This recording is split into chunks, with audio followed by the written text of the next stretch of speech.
Ce soir, à l'Assemblée nationale, les 10 000 fonctionnaires de Québec auront un congé annoncé à la dernière minute pour le G7. De plus en plus de jeunes féministes contestent leur code vestimentaire dans les polyvalentes. Jocelyne Cazin a déjà mordu la poussière pour la CAQ. Elle nous donne la vision qu'elle a de la prochaine campagne électorale. Et une éducatrice d'une école avait pris les grands moyens pour séduire un jeune de 12 ans.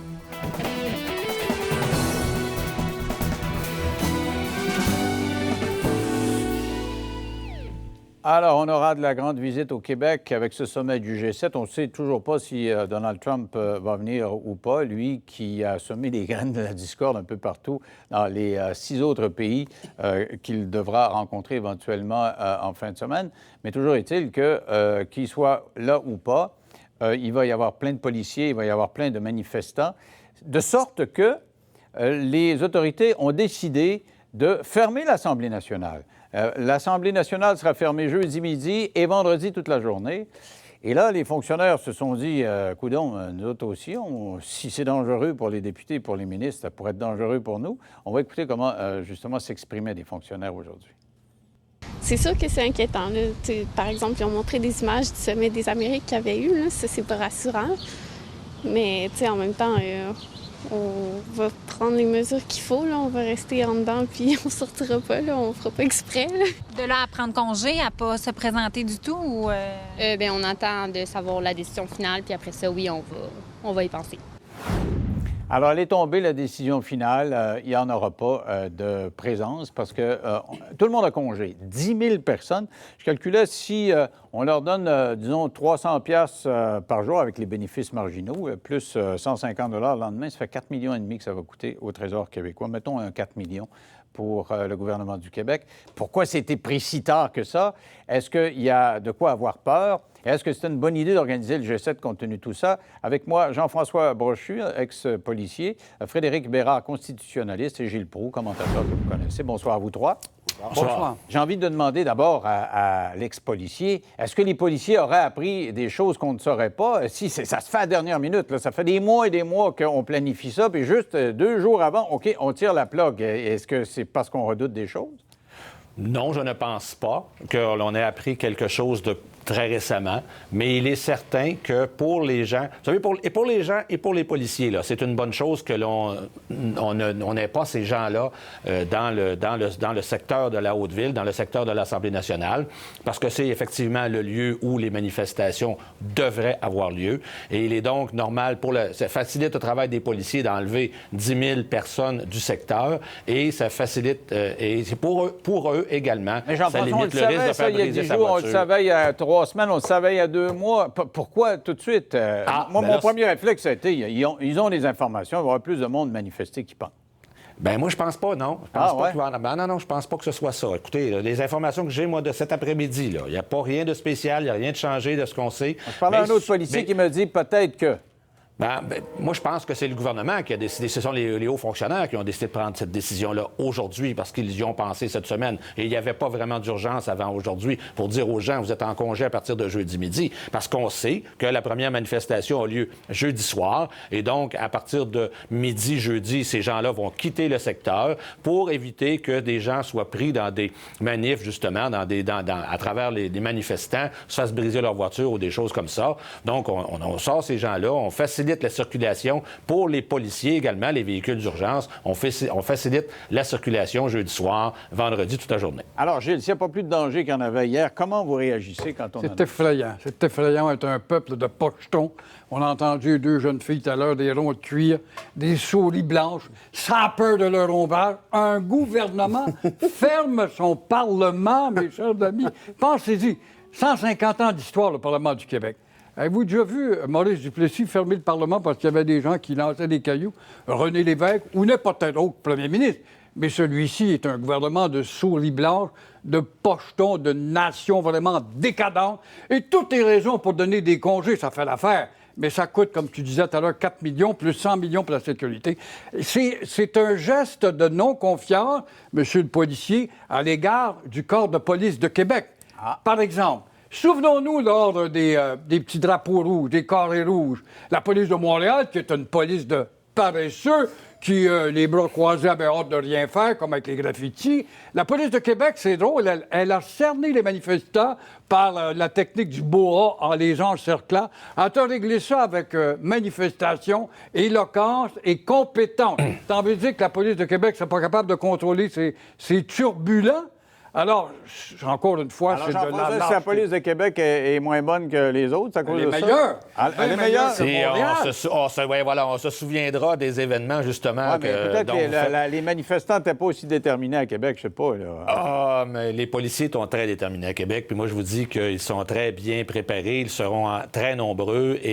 Mais on ne sait... On prévoit dans cette affaire-là, M. Proulx, on doit prévoir l'imprévisible. Et il n'est pas... Moi, je pense qu'il est sage. Puis on est en 2018. Non. Moi, Jean-François, je dis pas on est en 2018. Je dis aujourd'hui, on est mardi. Ouais. Okay? Non, mais c'est pas ça. Alors, il aurait pu le dire il y a quelques mois, mais là, ils disent mardi, puis ça a lieu jeudi. Là, ils ferment jeudi. Il n'y avait pas de presse de prendre la décision avant ça pour les hauts fonctionnaires. Je ne sais pas qui l'a pris. C'est pas la police qui prend la décision de fermer le Parlement. Ils ont peut-être suggéré de le faire la semaine passée. On y a pensé, on le ferme aujourd'hui. Mais une chose est certaine, la situation a changé au cours des dernières années. Les manifestations, en 2001, on a vu des manifestants, là, mais on ne voyait pas de voitures béliers, on ne voyait pas de terroristes rentrer avec des armes à feu dans des endroits, comme on a vu à Saint-Jean, comme on a vu au Parlement. Alors, donc, la situation de la menace a changé, même si elle est moyenne. Depuis le sommet du Québec, on sait que ça peut péter. Parce que ça oui, mais justement, et c'est pour ça que dans le secteur de la Haute-Ville, moi, je pense qu'il est très sage que les gens ne se présentent pas inutilement jeudi, pour te prendre des risques inutiles jeudi et vendredi. Alors, parlons aux constitutionnalistes maintenant. Monsieur Bérard, là, M. Proulx nous dit c'est très rare qu'on ait fermé le Parlement, puis ça n'a pas de bon sens de le faire. Comment tu vois ça? Gilles a tout à fait raison, première des choses. Puis moi, au-delà des arguments économiques puis des arguments de sécurité, ça, je laisse ça à M. Brochu. Moi, c'est le symbole que ça envoie qui m'achale particulièrement. Il y a une manifestation qui, somme toute, est démocratique, là, jusqu'à preuve du contraire. Effectivement, il peut y avoir un casseur ici et là, une couple de wabos qui lance des cailloux, des trucs du genre. Non, attention.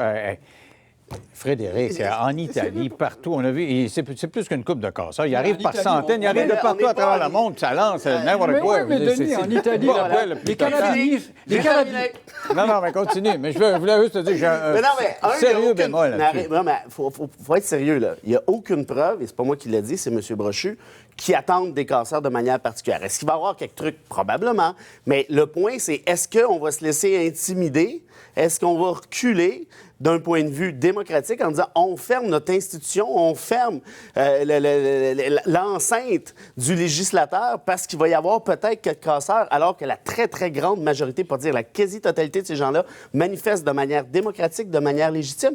Franchement, le message à envoyer, tant qu'à moi, il est pourri. On devrait continuer ce qu'on a commencé, c'est-à-dire la session parlementaire. Ouais. On fait ce qu'on a à faire. Vous voulez casser, bien, il y en a de la police, mais faites ce que vous avez à faire côté policier, puis foutez-nous la paix avec ça. On pourrait se référer à Paris, avec les carabiniers, tu parlais des Italiens tout à l'heure, il y en a à Paris des manifestations de 200-300 000 personnes. Ça dérange quoi dans le fonctionnement de l'Assemblée nationale? C'est quoi ça? C'est encore une raison. Moi, je vois derrière tout ça une petite technique parce qu'il y a des lois importantes à déposer à l'Assemblée nationale d'ici la fête du Québec. Et par conséquent, on préférait ne pas en parler pour voir si le gouvernement ne sera pas mort d'ici jusqu'à l'automne. Telle, je ne sais pas, la loi sur la laïcité qui devrait être... Ils allaient reprendre ces 2 jours-là. J'espère qu'ils vont le faire. S'ils ne le font pas, il y aura quelque chose qui ne marche pas. On ferme des écoles pour un demi-pouce de neige. Là, on ferme un parlement. C'est pas des maudits. On ferme une pouponnière. On ferme 3 pouponnières. Pensez-y. Ça peut être pas ça un peuple de bébés, de décadents. Il n'y a pas de mots, il n'y a pas de caricature possible. Vous avez beau dire que j'utilise des hyperboles, puis j'exagère. C'est la vérité. On ne penserait pas ça, voyons donc. Mais Jean-François, le policier qui dit qu'il faut penser à l'ordre, il faut penser aux vies qui peuvent être mises en péril. Là, on a deux personnes qui nous disent ça n'a pas de bon sens d'arrêter tout ça. Là. Vous savez, la police, là, j'en ai fait pendant 35 ans, là, fait quelque chose puis t'es dans la marde, puis il fait... Excusez-moi le terme, là. Ben, c'est ça, là. Excusez-moi, mais on va parler d'hyperbole, là. Puis il fait rien, c'est la même chose. Hein? Do it your... En tout cas, je ne m'en souviens plus en anglais, là, mais j'ai un petit blanc. Mais écoutez, c'est ça la situation. C'est que les policiers suggèrent quelque chose. Puis je ne sais même pas si c'est les policiers qui l'ont suggéré, d'ailleurs, en passant. Là. Peut-être que c'est une décision tout à fait qui vient tout à fait du gouvernement. L'auriez-vous suggéré, Jean-François? Moi, je pense que oui. Moi, je pense que oui, parce que... bon. Oui. Moi, je pense que oui, puis je ne serais pas surpris qu'il l'aurait suggéré. Alors, mais j'ai pas la mes deux confirmation de ça. collaborateurs vous traiteraient de tous les noms.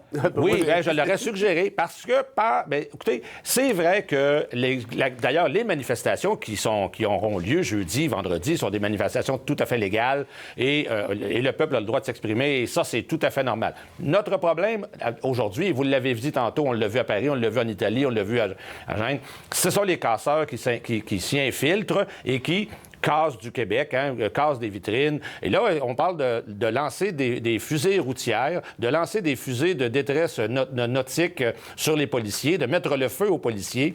On parle d'utilisation de feux d'artifice et on parle d'utilisation d'extincteurs chimiques qui sont modifiés de façon à lancer et des produits irritants, des solvants ou de la peinture sur les policiers ou sur les bâtiments et ou sur les voitures. Alors là, si on a des gens, des citoyens qui sont forcés par leur travail de sortir jeudi soir de leur bureau à 6 ou 7 heures et qui arrivent dans ces manifestations-là et qu'ils sont victimes de voies de fait ou de méfaits, la police se fera dire vous n'avez pas fait votre travail, vous n'avez pas bien protégé la population. Frédéric, ça c'est vrai, c'est bien beau le grand principe de la démocratie, mais si quelqu'un te fait tuer, là, tu dirais quoi?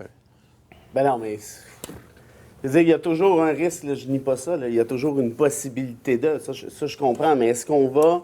Là, c'est que le symbole est fort. Le Parlement, c'est la démocratie dans une société.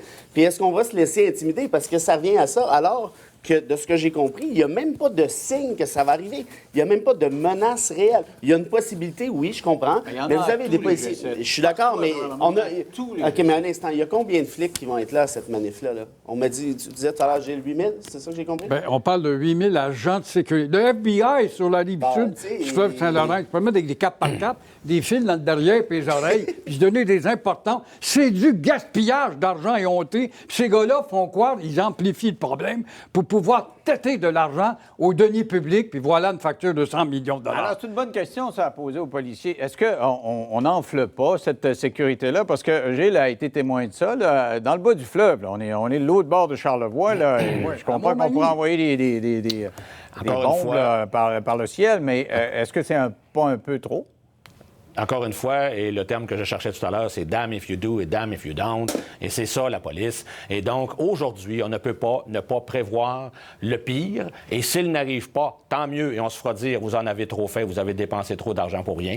Et s'ils ne le font pas, on se fera dire « comment ça se fait, vous n'avez pas bien protégé la population ». On est en 2018. Il y a eu les attentats en 2001. Des camions béliers, on ne voyait pas ça. On est obligé de se défendre aujourd'hui, de penser qu'il va y avoir quelqu'un, un clown à quelque part, qui va louer un camion Tilden, puis qui va foncer dans la foule. Ouais. On est obligé de penser ça aujourd'hui. On est obligé de prévoir ça fait partie de tout l'ensemble de la protection. En passant, pour votre information, des policiers, il y en a 8 000 d'impliqués dans toute l'opération. Il y en a au Saguenay, il y en a bien sûr à la Malbaie où c'est une forteresse. Il y en a ici à Québec. Au niveau du maintien de l'ordre, il y a un... Est-ce qu'il va y avoir 8 000 manifestants? Ben ça, on ne le sait pas. C'est ça qui est le problème. On ne le sait pas. Des agents secrets?